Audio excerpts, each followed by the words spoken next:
அந்த வனாந்திரத்துல உங்களோட டிராவல் பண்ணுகிறாரே, அதுதான் முக்கியம்.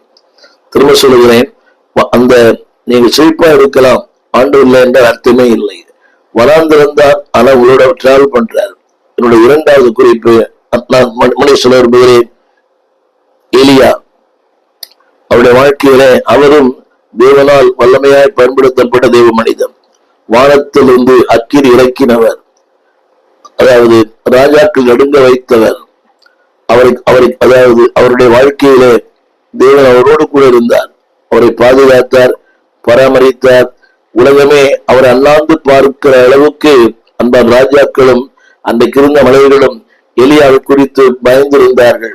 ராஜாக்கள் பயந்தார்கள், அதாவது பாகாலின் தீர்க்கதரிசிகள் பயந்தார்கள். அப்படிப்பட்ட ஒரு தெய்வ மனிதனுக்கு 1 ராஜாக்கள் புஸ்தகம் 19ஆம் அதிகாரம் 4ஆம் வசனம், 1 ராஜாக்கள் 19:4 அந்த வார்த்தை இப்படி சொல்லுகிறது.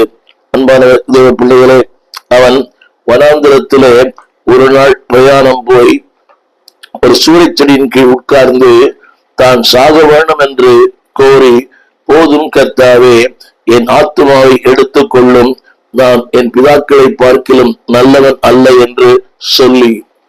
இந்த வார்த்தையை பாருங்கள்.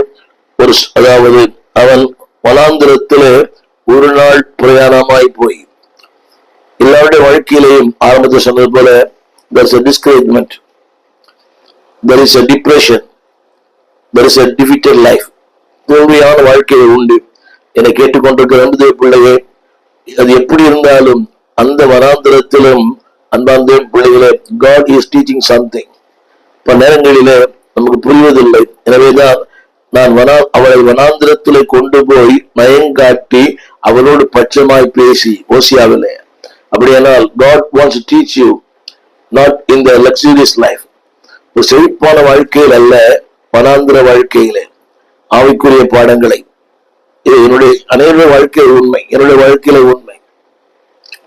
ஒரு வனாந்திரமான வாழ்க்கை, ஒரு ட்ரை லைஃப், வறட்சியான வாழ்க்கை, விரக்தியான வாழ்க்கை, ஏமாற்றத்தின் வாழ்க்கை, சலிப்பான ஒரு வாழ்க்கை. அந்த நேரங்களிலே தேவன் முகமாய் பேசியிருக்கிறார்.